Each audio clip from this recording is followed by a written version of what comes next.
Hello everyone. Before we start, make sure to like and subscribe to the channel and leave a comment with where you're from and what time you're watching. That way YouTube will keep showing you stories just like this one. In the remote corners of America's forgotten towns, there are stories that were never meant to be repeated. Stories whispered in barns, sealed away in dusty family Bibles, and left to rot in unmarked graves. This is one of those stories. A young girl who grew up believing she was destined for love, only to find herself trapped in a nightmare of bloodlines twisted beyond recognition. By the end, she would stand at an altar not beside a stranger, but beside her own grandfather. A marriage the town denied, the family erased, and history buried. She was born in the shadows of poverty where family trees didn't branch. They folded in on themselves. From the start, her life was marked by whispers. Teachers noticed the way her eyes never quite aligned. Neighbors pointed at the unusual shape of her face, and doctors quietly suspected what no one dared to say out loud, that her blood carried more than just her family's name. In towns like hers, where isolation was as thick as the dust on the roads, there were no outsiders to dilute the past. Generations married within generations, and the sins of fathers became the bones of their children. Her grandfather was a man of authority in that small community. To outsiders, he was respected, a figure people nodded to on Sundays.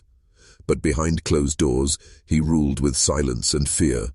His wife had long since wasted away, leaving him bitter and alone. And when his granddaughter came of age, his obsession began.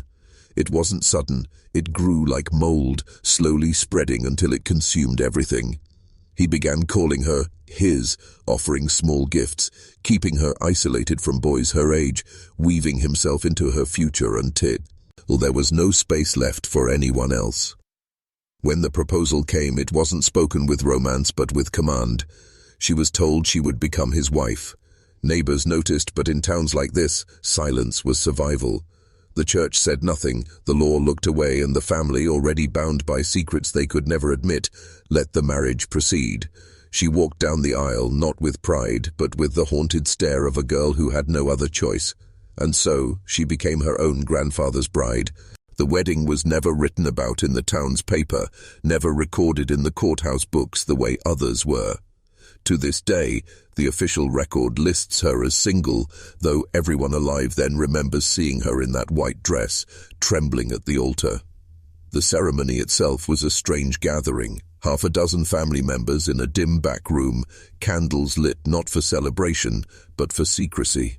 The preacher who presided was said to be paid, though he denied it until the day he died. Those who attended never spoke of it again. She stood there, no more than 16, with her grandfather beside her, his hand clamped over hers like a shackle. His skin was weathered, his face lined with decades of age, while hers still carried the softness of childhood. The vows were spoken, but her voice cracked and broke before she could finish them. He smiled, though. Witnesses remembered that part most of all, that crooked smile, as though the ceremony was not just a marriage, but a triumph of control. What happened after the wedding blurred the lines of family entirely.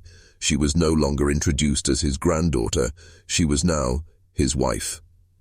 The household transformed, with her taking over the duties of the grandmother who had died years before, cooking, cleaning, serving, and worse, being the woman in his bed. For her, there was no distinction between childhood and adulthood, family and marriage, love and captivity.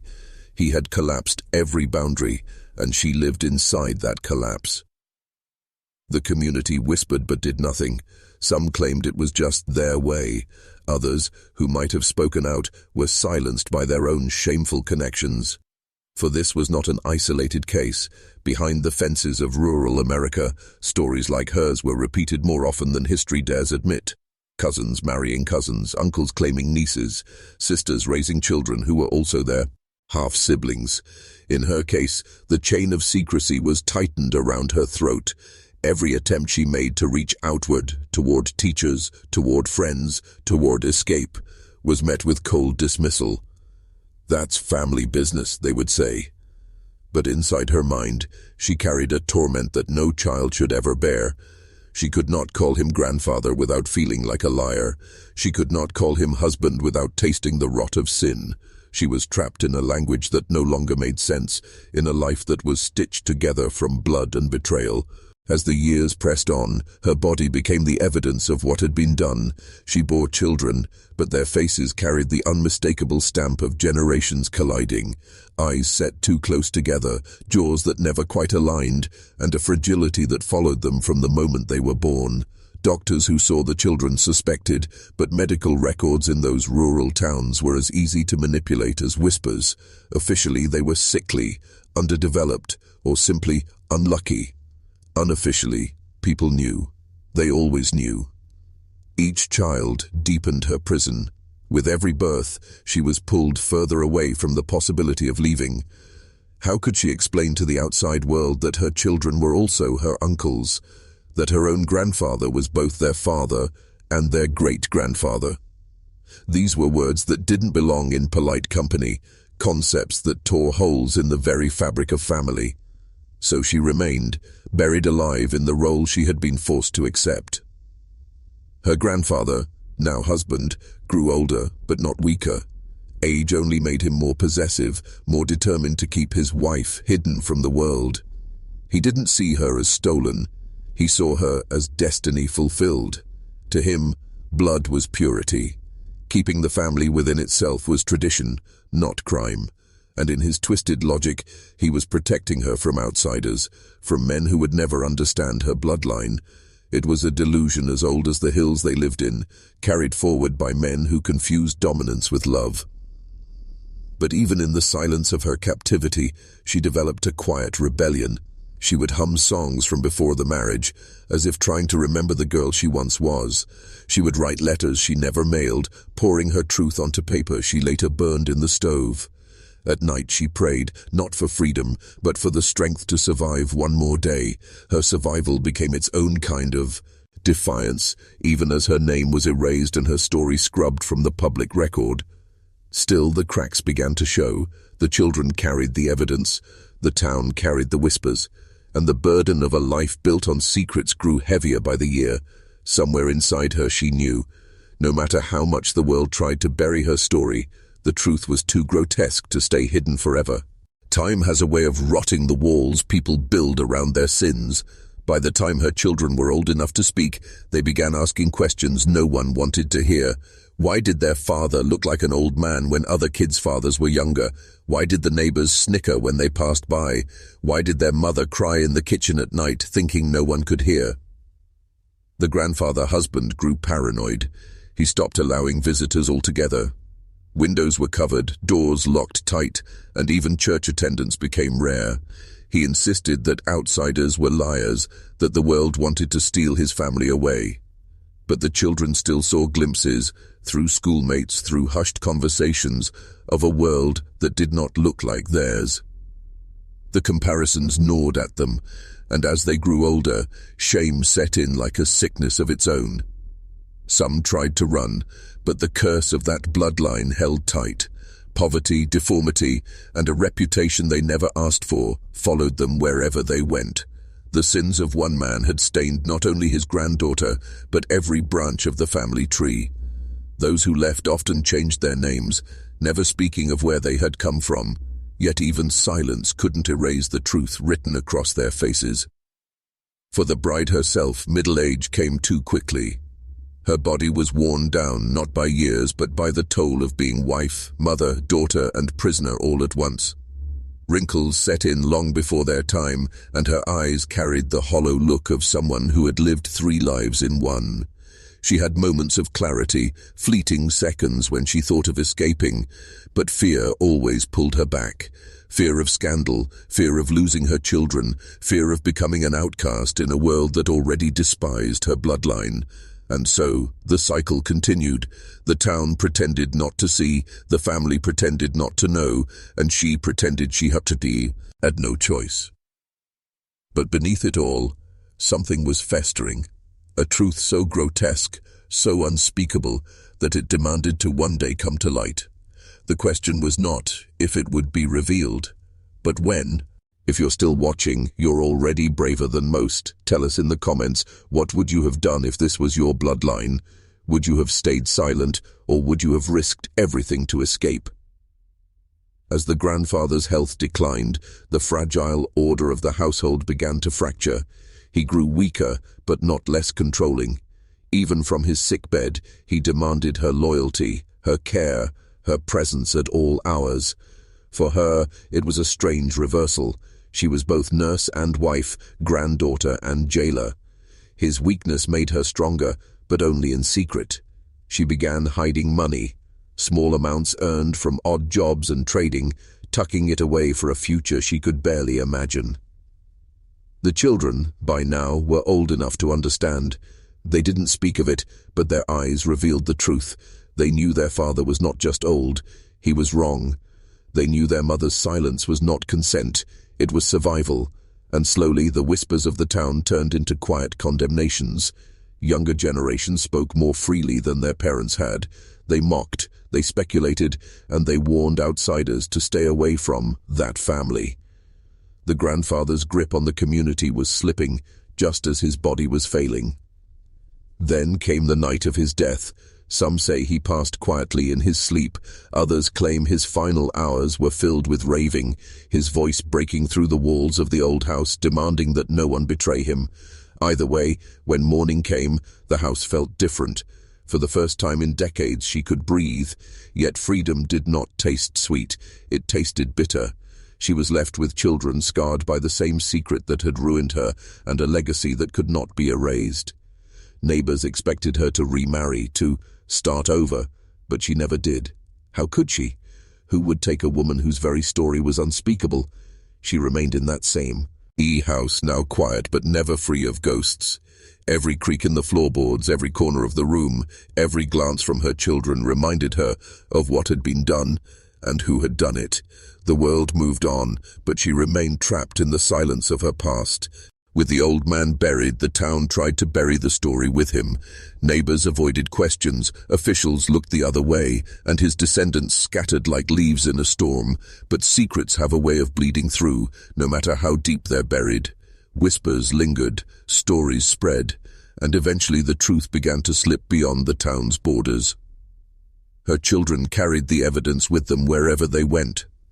Some struggled with lifelong illnesses, others faced ridicule for features they couldn't hide. Teachers in nearby towns noticed, doctors made quiet notes, and social workers asked questions that never received honest answers. Each generation became a living reminder of what had happened, that a girl had been forced into a marriage with her own grandfather, and that the bloodline would never truly recover from it. She herself became a ghost long before she died. Rarely photographed, rarely seen in public, her story was passed down more through rumor than memory. Some painted her as a victim, others whispered that she had been complicit. The cruelest said she wanted it, that she chose him. But those who knew her best, distant cousins, childhood friends, remembered the truth. They remembered the girl with hollow eyes, the girl who walked down the aisle with her body trembling, the girl whose fate had been decided long before she had a chance to live. In time, the house where it all happened fell into ruin.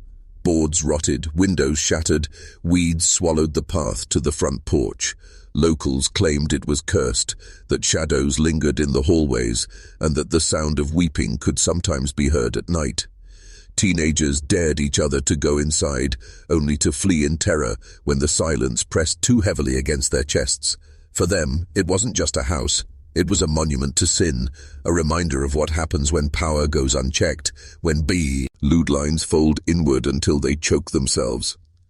And so her story survived, not in books, not in records, but in whispers and warnings. Parents told their children to stay away from that family, to never set foot near that land.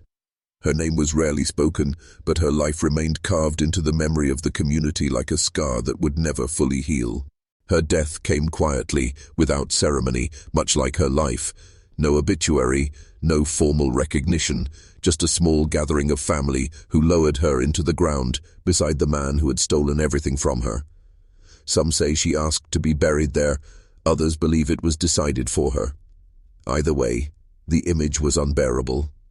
a woman who had once been a child bride, laid to rest beside her grandfather husband, as if their twisted union would outlive even death.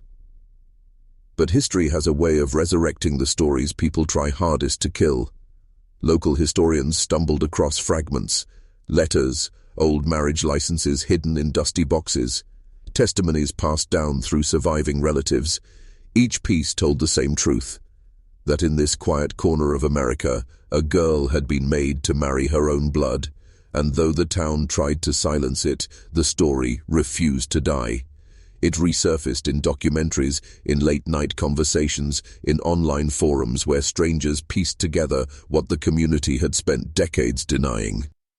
Her legacy is not one of love, but of warning. She became a symbol of what happens when isolation, secrecy, and power corrupt the most sacred bonds of family. Her life was stolen, twisted into something unrecognizable, yet in her silence, in her haunted stares, in the fragile children she bore, the truth lived on. To hear her story is to confront the darkest corners of human history, the places polite society refuses to look. Even now people ask, why didn't anyone stop it? Why did the family allow it? Why did the church bless it? Why did the town look away? The answer lies not in one decision, but in many small acts of silence. And in that silence, she was devoured. Perhaps that is why her story still unsettles us today, because it reminds us that evil does not always roar, it often whispers. It whispers in the refusal to speak up, in the choice to lay oak away, in the belief that it's just family business. Her life warns us that some truths, no matter how grotesque, must be dragged into the light, lest history repeat itself. She became her own grandfather's wife, America's most twisted inbred bride, and though her name may be forgotten, her story will never rest.